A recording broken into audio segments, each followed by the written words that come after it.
La Sociedad de Reumatología de la Comunidad de Madrid celebró el pasado 30 de noviembre y 1 de diciembre la 21ª edición de su congreso anual. Durante estos 2 días se puso de manifiesto el trabajo multidisciplinar cada vez más profundo en los hospitales del Sistema Nacional de Salud. La reumatología tiene hoy una estrecha relación con especialidades como la dermatología, la psiquiatría y la nefrología, entre otras áreas. Los especialistas coinciden en que es el reumatólogo el que tiene que diagnosticar y coordinar el control de este tipo de pacientes.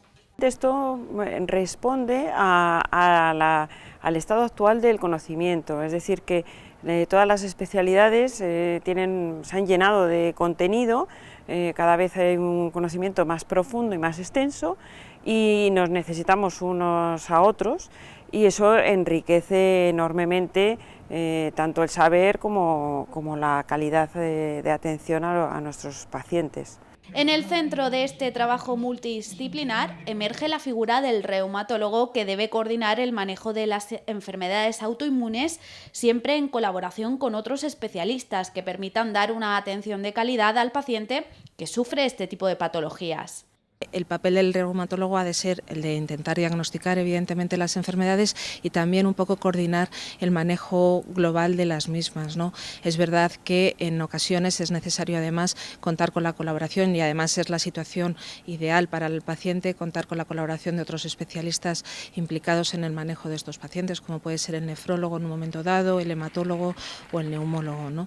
Y yo creo que digamos que el director de orquesta en ese contexto ha de ser el reumatólogo, puesto que estas enfermedades son propias de la especialidad. Esta importancia del reumatólogo radica además en la alta prevalencia y en el impacto de las enfermedades reumatológicas. La osteoporosis, la artrosis o la gota son enfermedades con cada vez más presencia en las consultas de los especialistas en reumatología. En el caso de la osteoporosis existen controversias en el tratamiento que fueron objeto del Congreso. Aproximadamente 1 de cada 4 de nuestras consultas están relacionadas con síntomas o pacientes que sufren de artrosis, entonces esto es una frecuencia alta.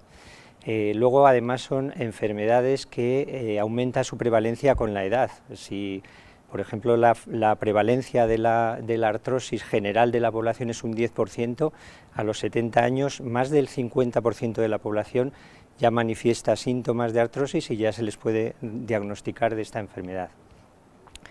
Y en cuanto a la osteoporosis, también es una enfermedad muy prevalente, si bien la prevalencia general puede ser de un 5% de la población, por encima sobre todo en la mujer, en la menopausia, esta prevalencia aumenta y puede llegar hasta 1/3 de las pacientes de la población femenina posmenopáusica. Llevamos 20 años con fármacos y todavía no tenemos realmente claro la magnitud del efecto que estos fármacos van a producir en las fracturas. Muchas de estas fracturas se producen porque el paciente se cae y no sabemos medir muy bien el grado de fragilidad. No contamos con medidas donde nos hablen de la calidad o nos den idea de la calidad del hueso. Por tanto, vamos a revisar las evidencias y la magnitud de los efectos de los fármacos y vamos a cuestionar probablemente qué efecto pueden tener estos como una estrategia de salud para prevenir fundamentalmente la fractura de cadera, que es la que más impacto tiene en la calidad de vida y en la supervivencia de estos pacientes. La gota es otra de las enfermedades más prevalentes, aunque en la actualidad se desconocen las cifras exactas. En la actualidad, la Sociedad Española de Reumatología está llevando a cabo un estudio para conocer la incidencia exacta. Los resultados podrían estar disponibles ya el año que viene. Pues la gota es muy impactante y además lo lleva siendo desde hace décadas, ¿no? Y ha cambiado poco y eso habla de que todavía tenemos mucho campo de mejora. Es una artritis que incapacita porque el dolor que produce es enorme, produce mucha inflamación y esto ocasiona pérdidas de productividad en las empresas y lo que ello conlleva, ¿no? La gente tiene que ir a la urgencia, el paciente tiene que perder trabajo y también a veces limita a los familiares, o sea que el impacto es alto. Un problema singular de la gota es que así como algunas enfermedades, los médicos estamos, digamos, en la cúspide de la ola y buscando la última solución, en gota tenemos el tratamiento muy bien establecido desde hace años, pero realmente no se pone mucho esfuerzo. Y hay muchos pacientes que teniendo gota y siendo visto por médicos, realmente pues no reciben el tratamiento que debieran. En todo caso, uno puede pensar que ser visto por un reumatólogo, especialmente si está interesado en gota, es tener la oportunidad de que se reconozca la enfermedad, pero sobre todo que se maneje de una manera adecuada y que sea resolutiva. Si no hay enfermos, miren, cuando una enfermedad de este tipo se trata mal, parece crónica de verdad. Y es que el mal tratamiento hace que sea crónica, simplemente no llega a desaparecer porque no se trata suficientemente. Habitualmente se asocia este tipo de enfermedades con la edad adulta, pero también pueden afectar a niños. En este sentido, el diagnóstico precoz es importante para que estos pacientes puedan llegar en las mejores condiciones a la edad adulta. Durante la fase en la que no son niños ni adultos, durante la adolescencia, hay que procurar una atención diferenciada a estos pacientes por las peculiaridades que tiene esta época de la vida, de tal modo y manera que seamos capaces de fomentar la independencia de estos pacientes y la adherencia a los tratamientos para que el día de mañana, cuando pasen a unidades de adultos, lo hagan en las mejores condiciones de madurez y que puedan colaborar ellos mismos en el manejo de su enfermedad. Es una fase en la que los pacientes deben capacitarse progresivamente para llegar en las mejores condiciones a la vida adulta y que su enfermedad les impacte de la forma menos desfavorable. La alta prevalencia de estas enfermedades hace que el impacto económico sea importante a causa de las incapacidades que produce, ya sean temporales o permanentes, producen multitud de gastos directos e indirectos en nuestro sistema sanitario, que tienen un peso relevante en los presupuestos generales del Estado año tras año. De hecho, existe una experiencia en la Comunidad de Madrid con un programa de atención temprana que, si se extendiera al conjunto del país, podría suponer unos ahorros de 2.500 millones de euros. Son la primera causa de discapacidad temporal en el trabajo. De hecho, si nos vamos a los presupuestos generales del Estado del año pasado, el presupuesto para el pago de estas discapacidades temporales fue de 12.000 millones de euros. A eso le podemos sumar otros 8.000 millones de euros que ponen las empresas, es decir, 20.000 millones de euros. De esos 20.000 millones de euros, un 25% correspondería al pago de discapacidades temporales o de causa musculoesquelética, es decir, lo que viene a ser unos 5.000 millones de euros anuales.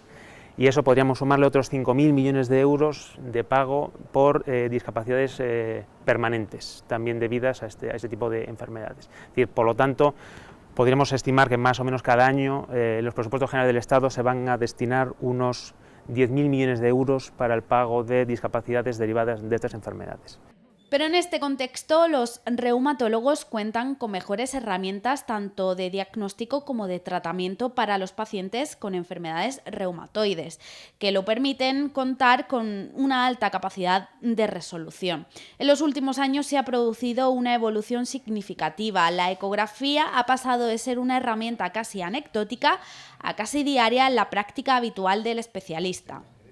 Hemos hablado antes del trabajo en equipo y también la otra parte positiva de nuestra especialidad es la individualidad o la capacidad de resolución que se tiene en la propia consulta, y para eso tenemos herramientas como la ecografía, que cada vez es más importante y cada vez más de uso en nuestro día a día, tanto para diagnóstico como para hacer tratamiento, capilaroscopio, tenemos microscopía óptica, en la cual podemos hacer el mismo diagnóstico muchas veces en la misma consulta, y eso nos da una capacidad de alta resolución que creo que es muy importante para ahorrar listas de espera, otras técnicas diagnósticas que tienen otro coste añadido, y también para el propio paciente, para que en el mismo acto se pueda hacer tanto un diagnóstico como un tratamiento in situ.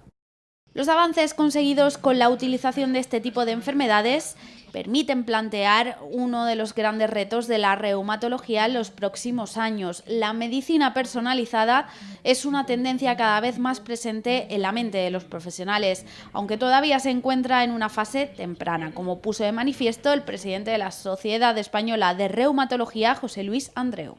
Es, con todo el arsenal terapéutico que tenemos actualmente, intentar avanzar en medicina personalizada, en el sentido de dejar atrás las políticas de ensayo-error e intentar discernir qué tipo de paciente respondería al bloqueo de una diana terapéutica o de otra. Pues realmente estamos en una fase muy temprana. Hoy por hoy lo que seguimos haciendo es pues poner un tratamiento, ver si el paciente mejora, si el tratamiento no es eficaz, cambiar a otra diana. Yo creo que en ese sentido queda mucho camino por recorrer todavía. La formación es uno de los principales objetivos de la SORCOM. El Congreso ha profundizado en la actualización de los conocimientos de los profesionales, especialmente de los médicos residentes. Pero esta formación, como subrayó Pradas, debe extenderse durante todo el año y no limitarse solo al Congreso. Muchas de las cosas que están en investigación, que a lo mejor pues en el día a día no tenemos tanta ocasión de tener contacto con ellas, gracias a este tipo de eventos podemos saber cuál es la deriva, en qué se va a investigar o cuáles son las cosas que nos pueden interesar de cara a nuestra formación. Es uno de los caracteres que más nos enorgullece de nuestra sociedad, es decir, que da cabida a todos, y aquí pues desde que nosotros éramos residentes, todos hemos sido residentes y hemos sido acogidos por la sociedad, y cuando llegamos y llegan a jubilados, y llegaremos todos, pues la sociedad por supuesto no olvida lo que ha aportado nuestros sabios mayores, y yo es de las cosas que más estamos orgullosos de la SORCOM, además de incluir pues todo tipo de profesionales, reumatólogos que trabajan en hospitales periféricos, hospitales grandes, privados y públicos. Yo creo que ese es el fin primordial de la sociedad. Precisamente el Congreso ha contado con la asistencia de alrededor de 300 médicos, desde residentes a profesionales jubilados. Durante estas 2 jornadas cargadas de conferencias, presentaciones, pósters, se han hecho un repaso de los principales retos de la especialidad en la actualidad.